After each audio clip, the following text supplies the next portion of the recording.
Hey guys, it is Dan and Joe, Merlin, aka Merlin the Mighty. Some places big they don't use channel. that. Here though, we Big. know you usually as Joe. Joe Merlin. Sometimes Joe it goes, Merlin. So it's like both slaps. So this is Dan's big movie. We are celebrating Biggest movie, the probably. 50th of, I would say, it's either this or the Pee Wee Double in terms of big movies. Well, No, this is the biggest of all time. This is literally one of the big movies of all time. Like a lot of people's number ones. Godfather 1 and 2. We didn't watch 3. We didn't have 20 years to, watch multiple cuts. Eventually, though, I've never seen either until I'd like recently. to see it, yeah. So I will watch 3 probably in the next month or so. Ooh. I don't know if I'll do Coda. I think I'll watch regular 3. I watched theatrical first, then Coda if you feel up. And then maybe Coda, maybe not. We can talk about it if you want. Yes.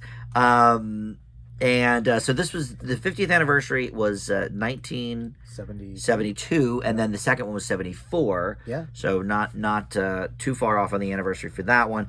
And I have this on the Blu-ray, the Beautiful Coppola box. Coppola restoration, and it was a beautiful picture too. Ooh. Now I think they just released it on 4K for the 50th, which I don't have a 4K TV. Sounds so awesome. And look, like a lot of the Dan's Big movies where we go on and on about, or I do, about the backstory and, let me tell you about this movie.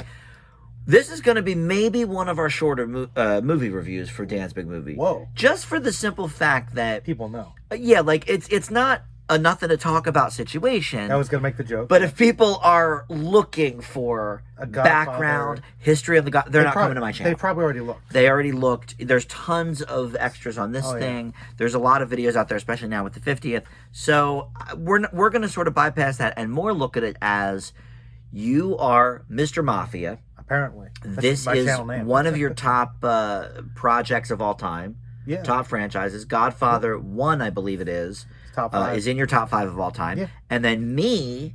New. Never having seen either of these movies before, going in fresh, kind of a Pacino hater these days with his horrible, Gucci and Jack and Jill and all his bad performances. Yeah. So this is one of actually the first really of the classic period. Pacino, yeah. I saw Injustice for All, but other than that, I think everything was like 1990 or forward. You even see many of his 70s ones. No, and I know Scarface is so overrated. I think it's over. I mean, even so, we get it. Serpico, Dog Day, some of those ones.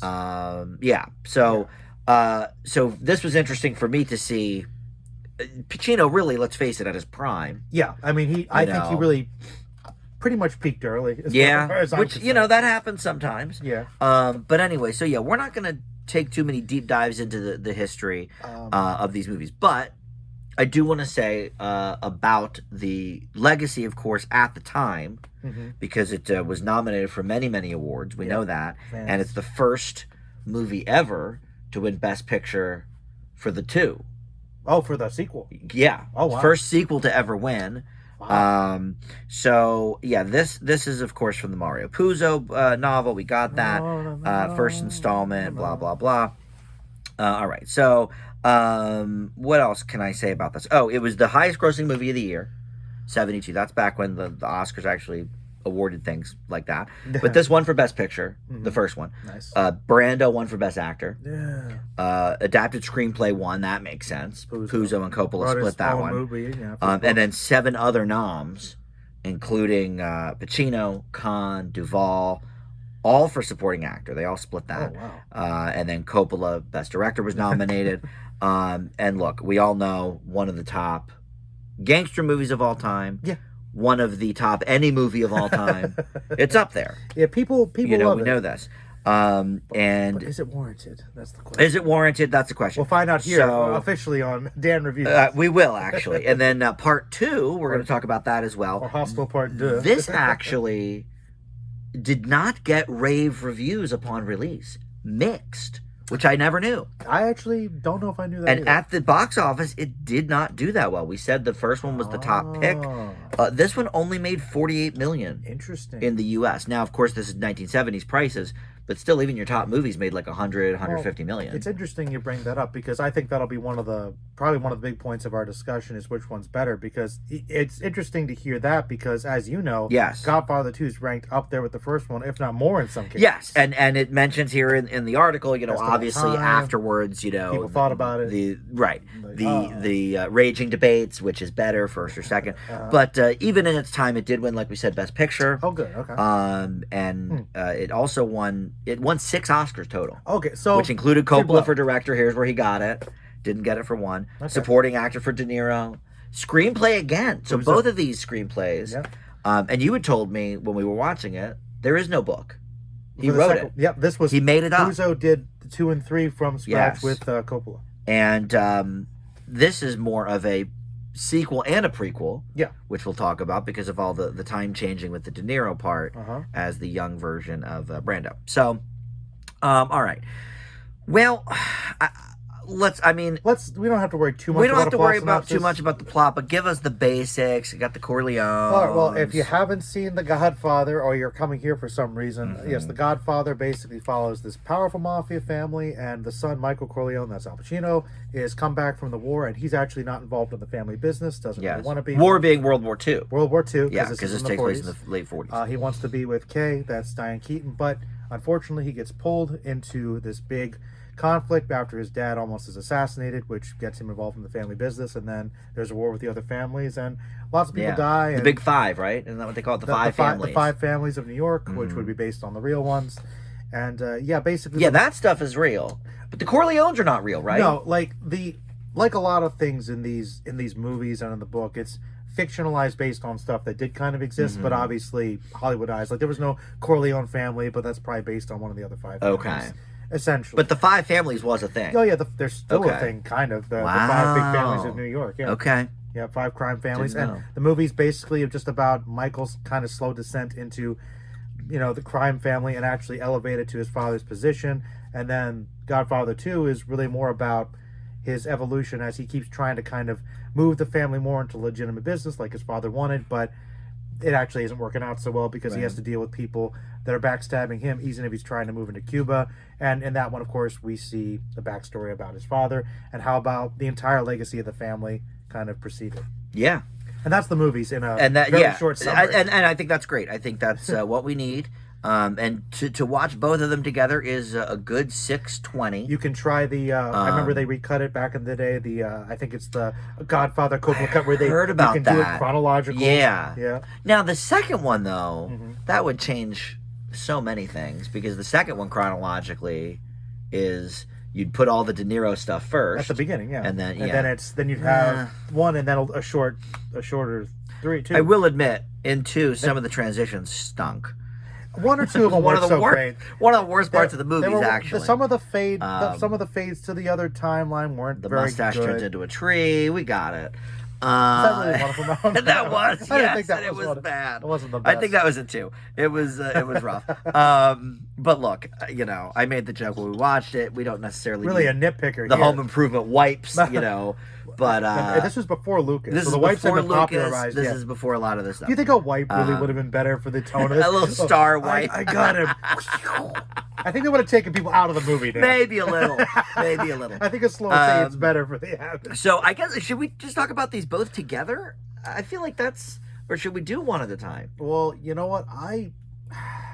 It's a toss-up because people do put them together so often.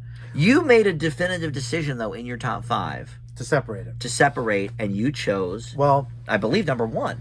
I'll admit, it depends on how I look at things. Some certain things you've helped me give the exception. Maybe like Lord of the Rings or Star Wars, you could play. Like Lord of the Rings is one long thing. It's broken up. Yeah, when we did our top 50 movies, I said if I was going to put Lord of the Rings on my list, I was fine with anybody doing 3 as one. They work as complete stories, but they really do tell the whole thing in one. Whereas Godfather...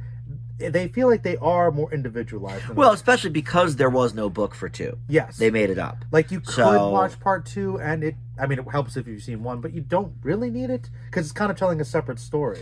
I think it definitely helps fill in the De Niro gaps. Yeah. Because, of course, the Brando character is not into, or the character is, I should say, but he's not into. So but if you don't we see a lot of the... You could see that one there. Yeah, I guess maybe. Kind of because you're really... They do a lot of references, though, to what happens in the first... But I guess they do reference enough... that you wouldn't really have to see it. Maybe you wouldn't have to see it. Although, why would you go see Maybe I've part wasted 2? 3 hours of my life watching it. I don't think so. No, I don't think so. You didn't like when it, did the... Yeah, see, I'm Marlon. All right, look, let's talk about the acting first. Okay. We'll now that we're talking about... well, who do you think gives the best performance in either film? There you go, since you want to talk about acting. Because you got a bunch of heavy hitters here. If we're combining the 2 films... Combine them both, and then I'll ask you about something else. That's how we're going to do this, I guess. And this is so freeform. You know Dan's big movie. Sure. Yeah, absolutely planned out the whole thing now. I say Pacino. Uh-huh. If you're talking about the total of both movies. Okay, but it would be different for individuals then? I think maybe... because I think Brando's pretty solid. He is pretty solid. In the first. Correct. You know, that is now the Pretty with much his gaping jawline, the jowl. And of course, the classic cotton balls and shoes. Yes.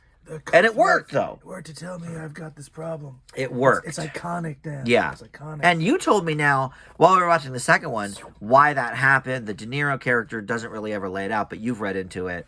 And he's cut his throat at some point. Based on the book, he got cut at some point, which is why he sounds like that. It's not an accent. There's damage to which is interesting. It is. So I would say for the total of 2, although Pacino's great, up there for sure. Mm-hmm. But Duval's good. Duval is the apostle. Excellent. He's the apostle. He's the judge, and now he's the friend of the family. Tom Hagen. Yeah. Tom Hagen.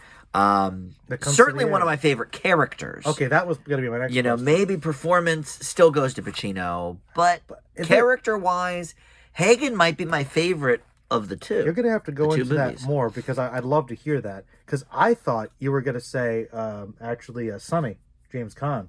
You really liked him. Caan is great as well. Uh-huh. He's in both. Briefly in 2. I was going to say, he's not in 2 very much. No. Mostly 1. Yeah, he was good. Listen, when we're talking about performances, there's no bad ones. No. I could take or leave Diane Keaton, I guess. Well, she's barely in... But she's barely in 2 at all. Really, in 1, she's in it a little bit more. But she's really just there to be the pretty, innocent, Yeah, well, it's fine. She's doing the Keaton bit that has carried her career for 70 years now. She's just a sweetheart. She's the sweetheart. Michael. I don't, it's like, it's fine. Yeah, it's fine. But if in terms of characterization, hey, I thought, and then the acting, she was maybe one of the weaker elements. I but thought her scene in 2 was pretty great at the end. That was great. Yeah, that was good. And look, I kind of am poking fun at Diane Keaton. She's fine. I like Diane in everything. Like, I've never seen her do a bad performance. Yeah, but it's always kind of the same. True. She's the Clooney of her day. Diane Clooney. Diane Clooney, they call her. So she might be among the weaker, but let's face it, these are stellar. I was going to say these are more male-driven movies. So if we're going to say Diane Keaton is one of the weaker elements, I think that makes sense. Yeah, because she's not really at the focus anyway. Right. Yeah. Nor is the sister. No, a little more in 2. And then if you get to 3, she actually plays a bigger part. Okay. And that's Sofia Coppola? In 3? No, that's the daughter. Okay. That's Michael's daughter and Francis Ford Coppola's daughter, so it gets confusing. Yes. But no, I forget the actress who plays We Connie. know she's a better director than anything. Yes. Sophia. So yes, the Connie, right. A little more of a character than Diane Keaton, but again, really kind of ancillary to the whole bit. Be there to just be the woman that we help and protect. And yeah, I was going to say very important in 1 with the violence issues. Yeah. And people coming to the rescue. So, and De Niro, we have not talked too much about his acting performance. Well, I think he's very good. Considering how new he was. Yeah, that's what I mean. Like, he was new at the time. I think his peak, unlike Pacino, who peaked, I think, in the 70s. Right around here, yeah. I would say De Niro probably peaked more in the 80s and mid 90s, like I would say, Raging Bull was probably the start of it. Because Taxi Driver's still on the way up. Taxi Driver's pretty good. Joker. Oh, he was in Joker. That's right. God. Boy, are they the same movie.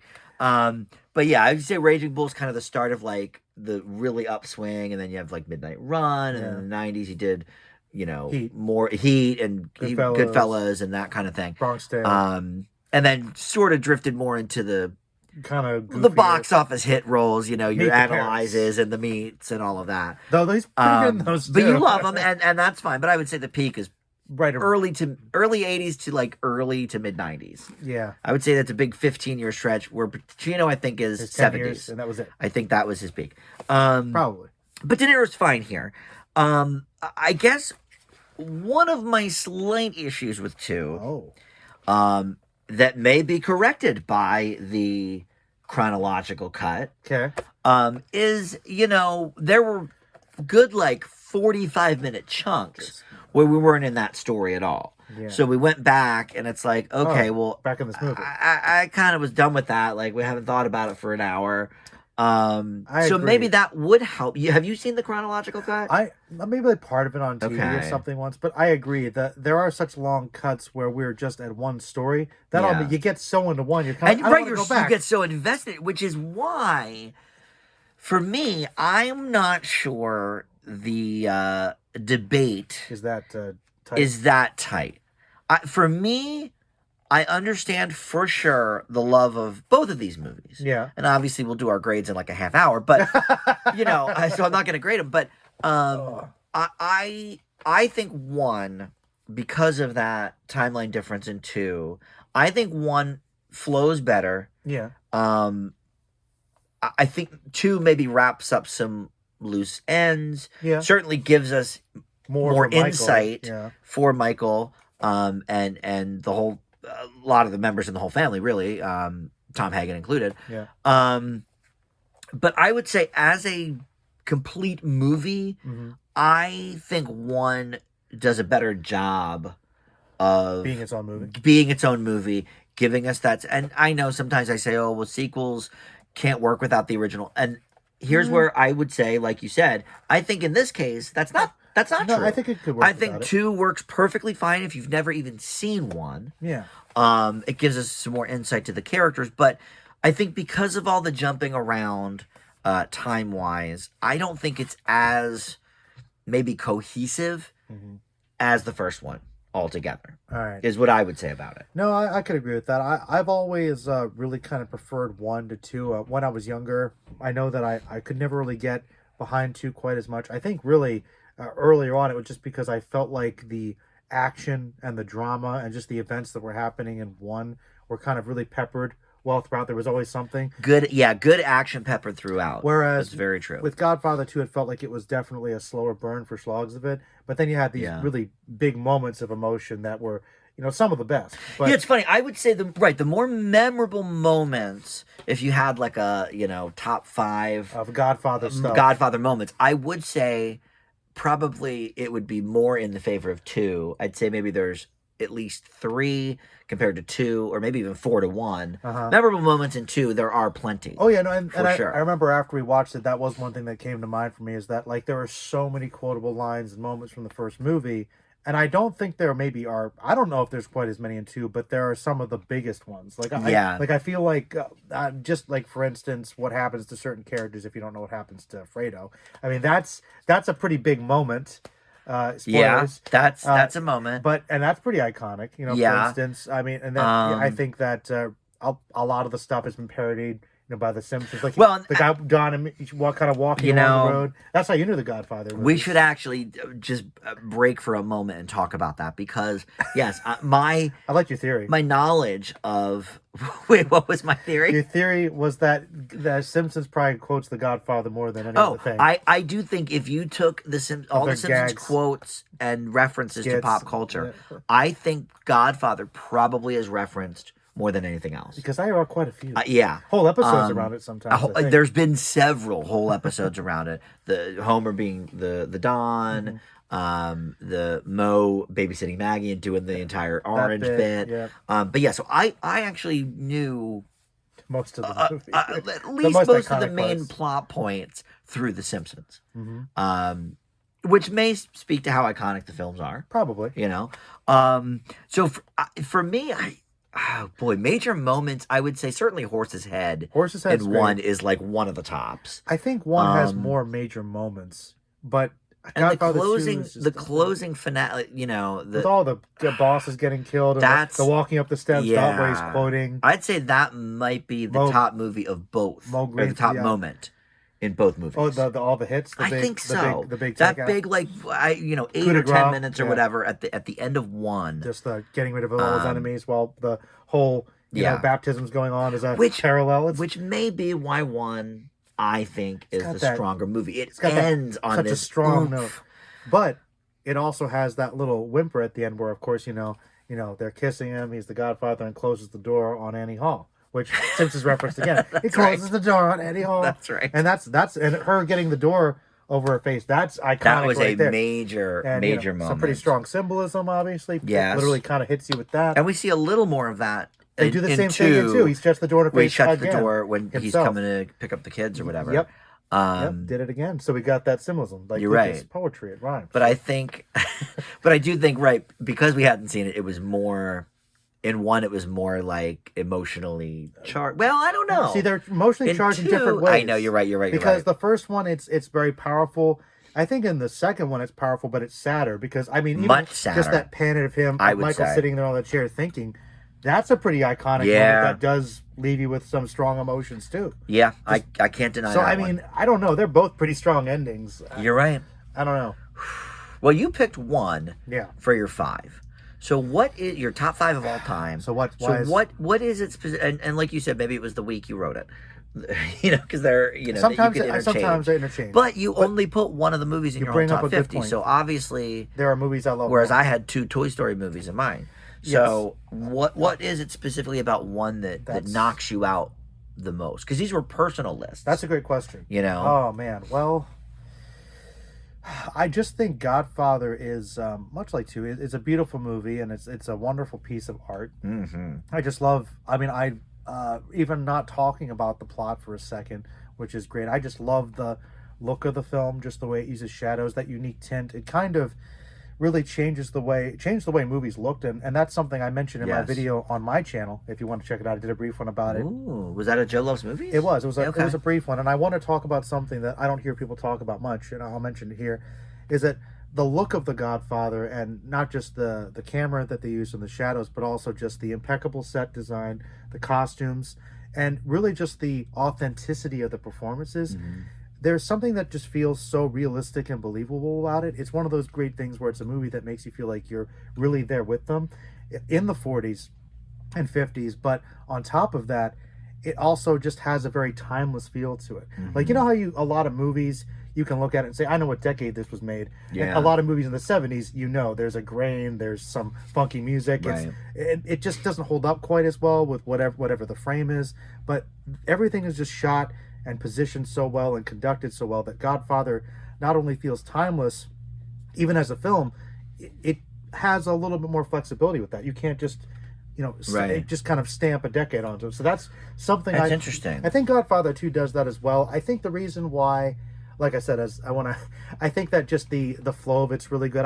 I love more of the scenes and the moments, like the whole scene where Michael has to protect his dad in the hospital and is changing the room and just gets him and the such a good part to just pretend to have guns, and there's so much tension in that scene. There's just the whole movie, literally the whole movie. It's full of scenes like that. The whole movie is scenes like that. And I can't say that about 2.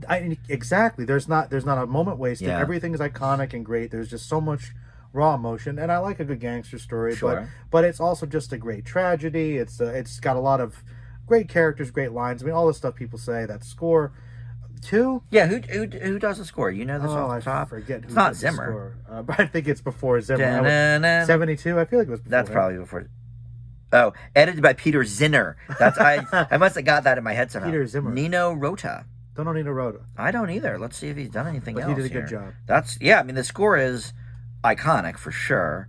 He did a lot of the Shakespeare stuff of the 60s. But yeah, it looks like this was maybe his main stuff. He did a lot of regular orchestra stuff as well, not just scores. That's what he doesn't even have any movies in his movies really. Yeah, War and Peace, Sleuth. I know that was hip. Limelight. Oh, and he did Romeo and Juliet from the 60s, the one I saw. Okay. So, well, that makes sense then. So he's done a few things. But to answer your question about why I prefer 1 over 2, I think it's, like I said, that pacing of just great moments. Whereas the second one, I'll admit, when I was younger, and I probably watched these at too young of an age anyway, but to be honest, but the second one didn't hold my interest as much because there wasn't as much murder, there wasn't much intrigue and violence. It was a lot more conversation. So I think when I was younger, I didn't appreciate it quite as much, though every time I've watched it, I've grown to appreciate it more, and I've learned to appreciate new things about it. So I can definitely understand the love. I think it's an amazing character set piece, especially for Michael and the dynamic of his family. And I really love the stuff with young Vito, but sometimes I agree. There's something about the pacing that makes me drawn more into one than the other. So there's something about the edit there. Yeah. So I agree with that. And clearly it's a nice acting showcase for De Niro, but I think they could have probably cut it down because we don't even see that much of it as it is. I'd say of the 3-hour, 25-minute runtime, only about 40 minutes maybe is the De Niro story, maybe a little more. Yeah. But, you could have easily maybe cut that down to even 25, 30 minutes. But I think they wanted to kind of flesh out the character a little more, give De Niro a little more room to grow. And although I think they do tell us a lot through that, it is much more plot-based and driven by the performances, because really, we don't get as much insight into certain characters like Clemenza shows up.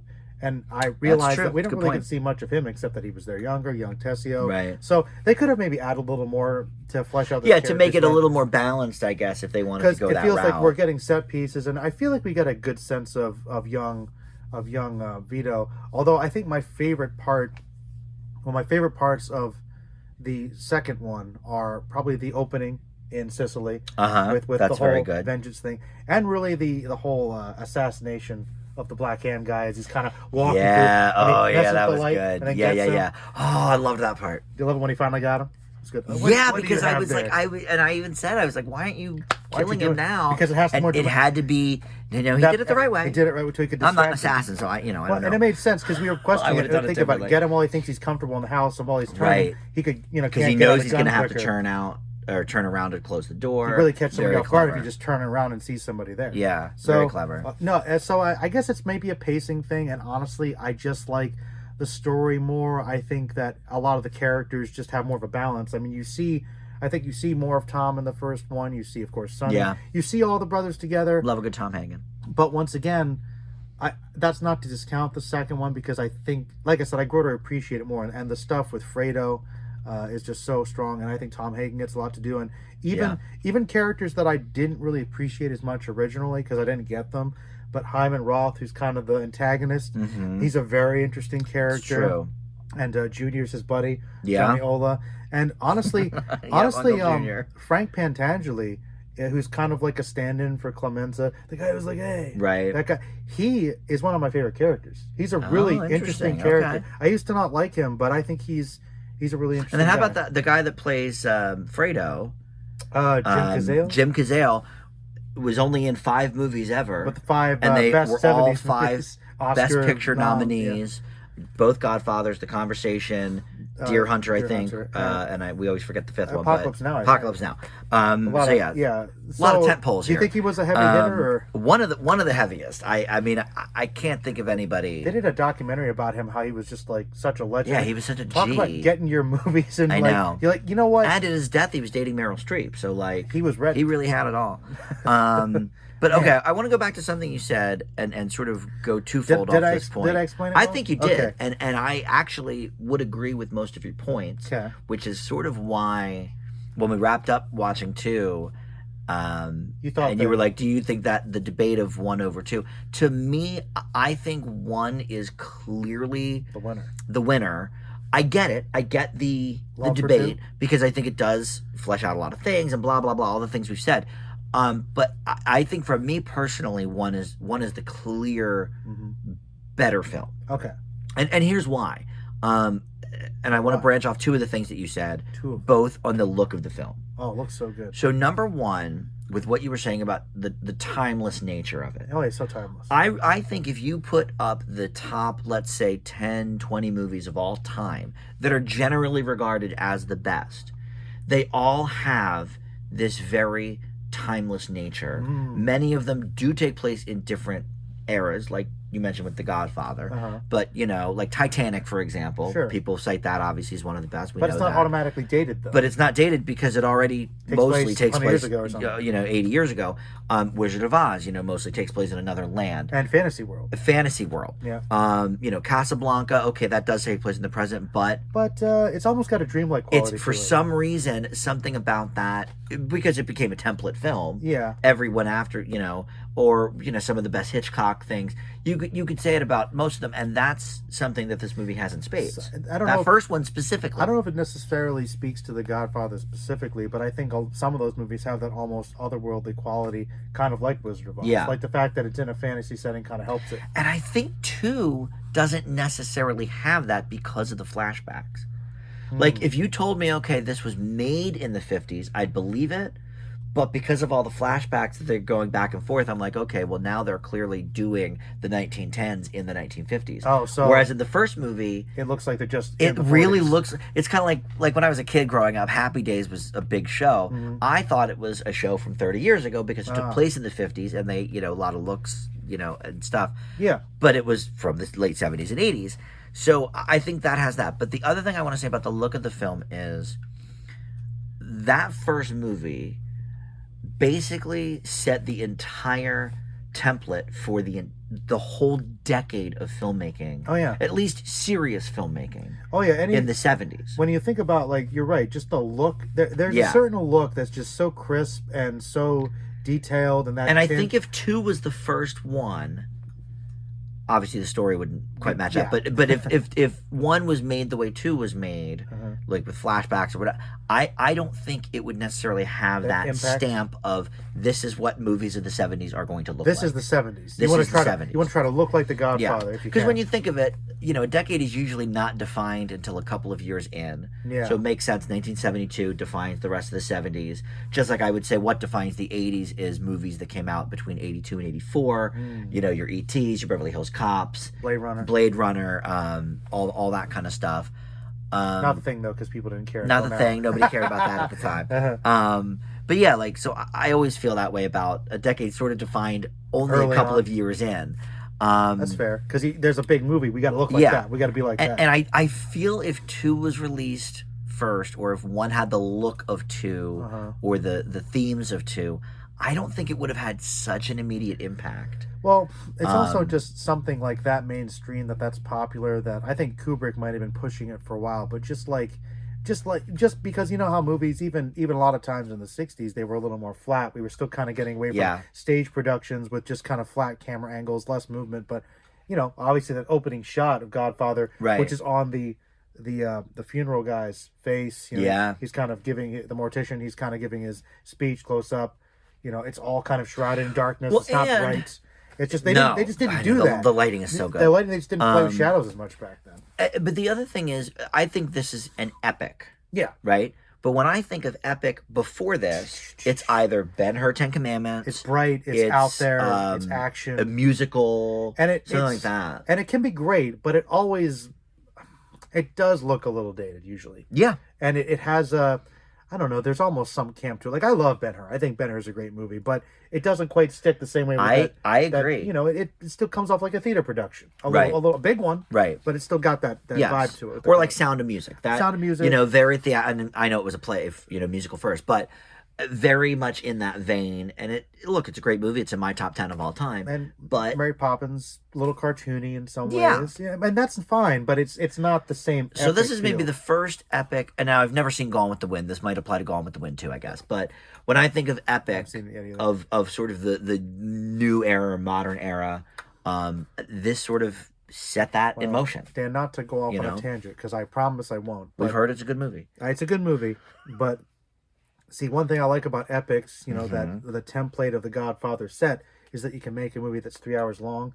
and have a lot of content and density to it, and Yeah. character stuff. Whereas now you slap a 3 hour runtime to something that's just a lot of noise, like which a is why I Transformers or think something. maybe you loved that Batman movie. Because a lot of noir, a lot of classic themes. yes, because that which did I need to revisit. I understand, and you're right. Not to go off on that, but that was Yeah. a good example of why I liked it, because big superhero movie. Yeah, that wasn't usually just when laid we on think action. of 3 hour superhero movies, we think about the Avengers it's and all tiring. that. And I liked there was meat to that story. So yes, Yeah. that was a more old school epic idea that they Yeah. don't release that much anymore. No. Yeah. All right. So what else? So I think you've definitely made your case for one. I like Godfather 1 more. I think for me, 1 is the better picture.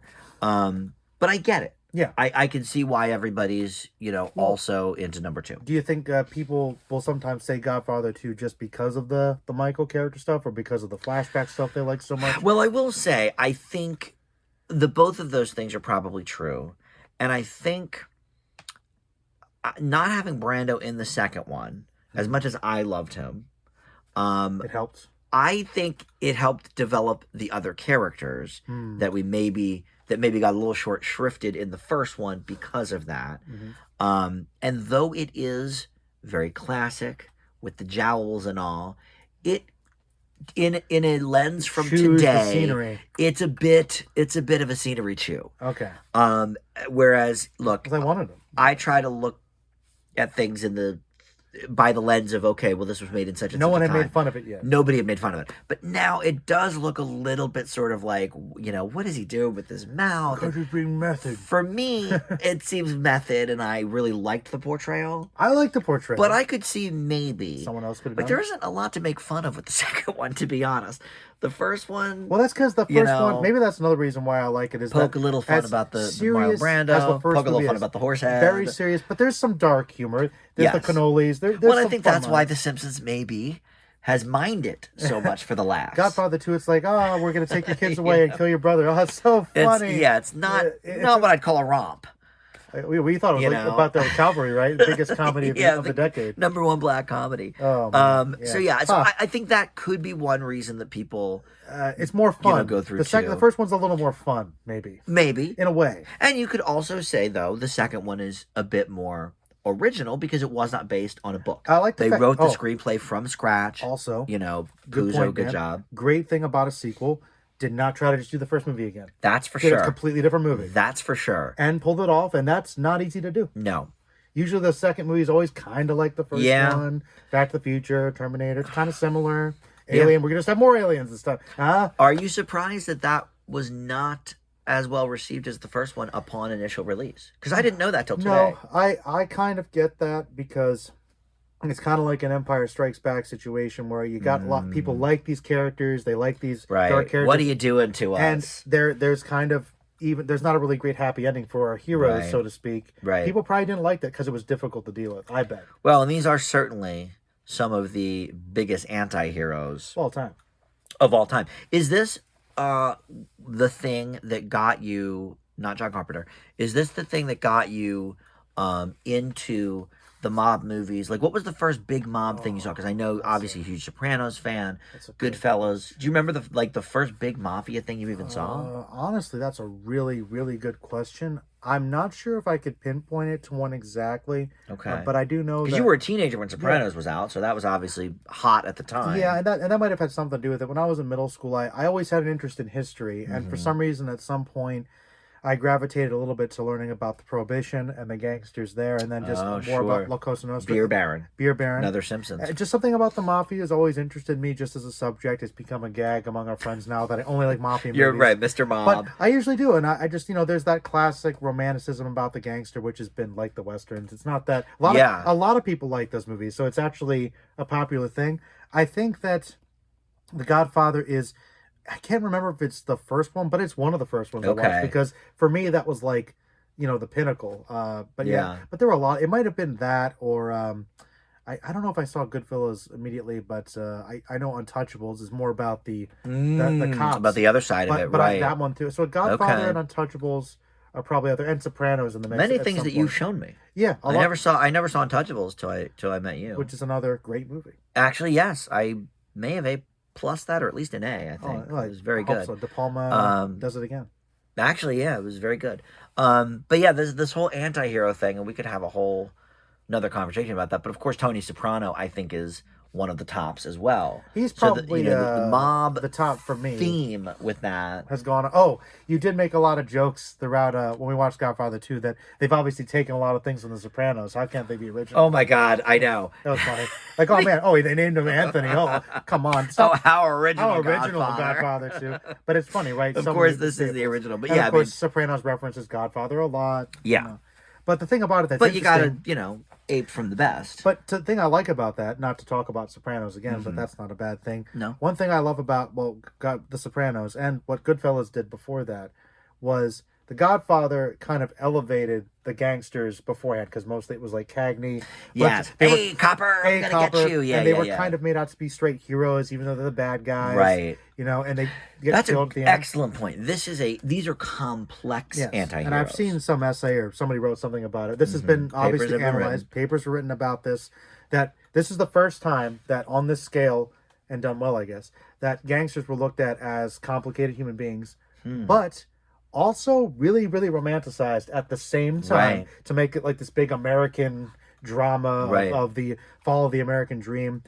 And I think maybe that's one thing about the mafia is that a lot of people kind of relate to those ideas of, code of honor, sticking with your own. They like that old-fashioned thing, but also that the gangsters are kind of still pursuing an American dream. But even Michael in that first movie, who very much is, against doing this, and I'm not going to be, gets sucked in. And so maybe people could see themselves in those roles too and be like, oh, I would think I wouldn't do this, but if it was if it came down to it, who knows? My family, So maybe that's a big part of it too. And that was interesting about his fall, why he's interesting is that he's still trying to do the right thing and think he's doing for the right reasons, but ends up becoming this terrible person. And the interesting thing about we get to Goodfellas and then later on Sopranos is we take that again and we don't romanticize it anymore. Show these guys as they more likely actually are. But because of that, we delve even deeper, and we see a more faceted person than anything in the Godfather. Well, yeah, with all the different episodes. It's the progression, with Tony. Right. So it's interesting. And then we got that horrible prequel. The Many States of Newark. You liked it. It was interesting, but I think it was definitely not the Tony Soprano story. It's not. Well, it's not Tony Soprano's story, but it's also not Godfather 2 flashbacks to Vito's story either. No, it's just flashbacks to some other guy's story. It was very bizarre. To the uncle. All right. So let's give our grades here. I know your grades are both the same. Probably. I think maybe A+ for both. For me, and we'll look at the Rottens because I checked. I didn't read any reviews, but I checked, and neither one is at 100%. Really? So I'm interested to see what some of the negative critics have to say. For me, The Godfather. Part 1, A+, easy A+. Easy A+. I get it, the whole thing. Yeah. 2 for me, I'm going to put just a little lower at an A. Nice A. I think for all the reasons we discussed, it's I get why it's sort of in the debate of which one is better because it does do certain things better. Yeah. But I think Godfather created an entire generation of filmmaking that kind of defined it's very hard to dispute it, sort of undersell it, really, you know. No. So 2 A+, I assume. Yeah, that's fine with me. Two A+. I definitely like the first one more. I think it's maybe slightly better, but I do appreciate the second one a lot. I really think they're about neck and neck. Honestly. I'm very curious to see 3 now about how I am going to take it. And then you have to look up the Rotten for Coda. Yes, I guess that's true. I'm curious. I haven't looked it up yet. But I think I'm going to watch 3 with our good friend Melissa. Oh. Because she is big mob fan. I told her to look forward to her review. She's going to be commenting, I think. Oh, good. She commented on our top movies again. Well, and it always bums her out that she doesn't watch a lot of my Dan's big movie because we do spoilers and stuff in here. And a lot of times this movie she has not seen. Well, then this one she's definitely seen. Yeah. So, Melissa, we look forward to your comments, of course. Please. So, Godfather 1, these are flip-flop now between the audience and the critics, but they're both very high. So Godfather 1, critics is 97, audience is 98, and then for 2 it's reversed, 98 for critics. Pretty neck and neck. Some people might say it's high. But I'm curious to see about these couple of negatives. Like, what are we doing here, you jerks? Well, 4 out of 147 gave Godfather 1. These guys rotten. are just trying to be contrarians. I think they're trying to be, everyone. we'll show that. Clearly the Here you masses go. don't know. From Vogue magazine, Oh. always the authority on men's mafia movies. An overblown, pretentious, slow, and ultimately tedious 3-hour epic. Disagree. Was I found that flogging about for 3 hours in that quagmire. Oh, come on, I'm done with that. New Republic. I don't see how any gifted actor could have done less than Brando does here. His resident power, sheer innate force, has rarely seemed weaker. Oh.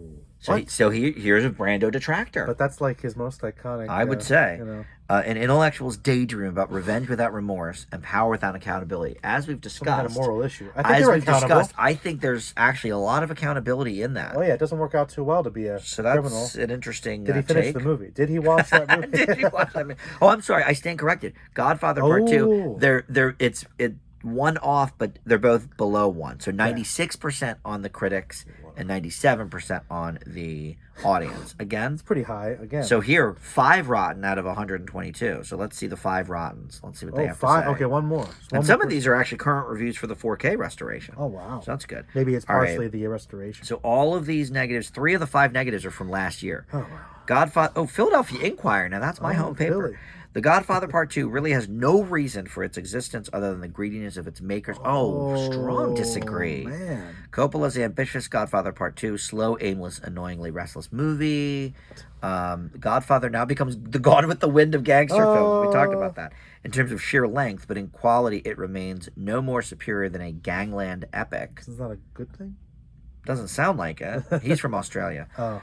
All right, here's one. New York Times. Vincent Canby's a very famous reviewer. A second movie made largely out of bits and pieces of Puzo's novel that didn't fit into the first. True. Frankenstein monster stitched together from leftover parts. Yeah, but some good leftovers though. Well, it doesn't. Never felt that way to me. No. In fact, until you told me, I didn't know that it wasn't a second book. The author wrote the screenplay himself. Right. I feel like he knew how to put the story together. All right, so these people are that one was from 2003, so he had a lot of time to think about it. He did. I taught about it for 30 years, and I tell you, Godfather 2 sucks. I think we can say now. I will say. We'll say. There has been Dan's big movie that I've given both movies A pluses. Yeah. Thelma and Louise and Romeo and Michelle, I think, make the cut. Is that good? I'm not saying that these are worse than Romeo and Michelle. You saying Romeo and Michelle is actually better than Godfather? For my 2, personal opinion, but pretty good movie. But I think A plus and A. I think this is the Dan's big movie that certainly has the highest caliber of all times. Probably going to be hard to beat this double. Yeah. Though I don't think too many people are going to be mad at you for an A. No, I think it's an A. Yeah, it's a good A. It's a very high A. So listen, I've given A's before, and then people are mad they're not A pluses. Oh, you're too low on that movie. It's literally the second highest grade I can give a movie. I know, but they want want both attack, A pluses. because then their opinions attacked. I didn't say C minus like Vincent Canby of the New York Times. I don't know what he gave it. Yeah, he didn't give it a grade, but he did not like it. That's he for gave sure. a Leftover parts. Frankenstein's monster. Good reference. Listen. If we had leftover... No. If it was Frankenstein's monster, there would have been more cuts. Actually, more cuts. You're right. But more transitions. You're right. It was more like, I don't know, a limb that was just reassembled or something. And it all comes back to the mustache going into the tree. Now that's a transition right there. The transition. All right. So next month we have something a little lighter. I think next month, if I'm remembering correctly, is Big Fat Greek Wedding. Oh, April? So that's a little bit lighter. Yes. Then we lean into... both lighter and gangster a little later in the year with Sister Act. We do Sister Act 1 and 2 coming up. Yeah. Many movies. And then falls into dark again with the There Will Be Blood and the that's later. No Country. That's in the fall. That's the darkest double right there. You can beat that. Is it darker than the Godfather movies? Yeah. Okay. Yeah. Well, I did see No Country for Old Men. That was very dark. I didn't see the other one. About as dark as I didn't see There Will Be Blood. No, at least you can crack a joke once or twice. That's true. And then we have the sci-fi classics of '82 coming up. E.T. and the Thing. E.T. the Thing. Something in there. We're doing an animated Disney. There's horror, I think, in October. And I think we haven't decided what that is yet. It might be The Ring. I'll have to look again. But yes, we have the whole year spread out already. So, but I think April is Big Fat Greek Wedding. I think so. So that's next. I don't know if we decided what we're pairing. We're pairing it with Full Monty. Oh yeah, which was another movie from another anniversary year, because I think that's the 15th anniversary. Or no, 25th anniversary now. 97 or something. But the reason we selected that for Greek Wedding is they're the two, I think, highest grossing like independent comedies of all time. Nice. So, all right, so that'll do it. Merlin, pleasure as always. Listen, for not talking it out, we did 50 minutes on this movie. I know, and these hey, two movies. We kept it light though. Yeah, I mean, we could have really dove into the history and the background, whatever. But all right, I just have one last question to ask you. How did you feel about Clemenza? Peter Clemenza. Teaching about the meatballs. I'm a fan. I like Clemenza. You know I'm a fan. When he tells him like about here's what you got to do. Get the pistol here. I think that could be some of the comic relief. He's kind of the comic relief. A little bit. The cannolis. Did you like the line? I love the cannolis. Leave the gun, take the cannolis. What a classic line. I think he's sort of the comedic center of the film. I was always kind of sad that he wasn't in the second movie. I know. Yeah. Yeah. I think the actor may have, I don't know if he died or if he got sick or something, but. Yeah, I don't know. Yeah. He wasn't part of the book, I guess, that they put in. Yeah. All right. So thank you all for watching. We'll see everybody next time. Bye. Bye-bye.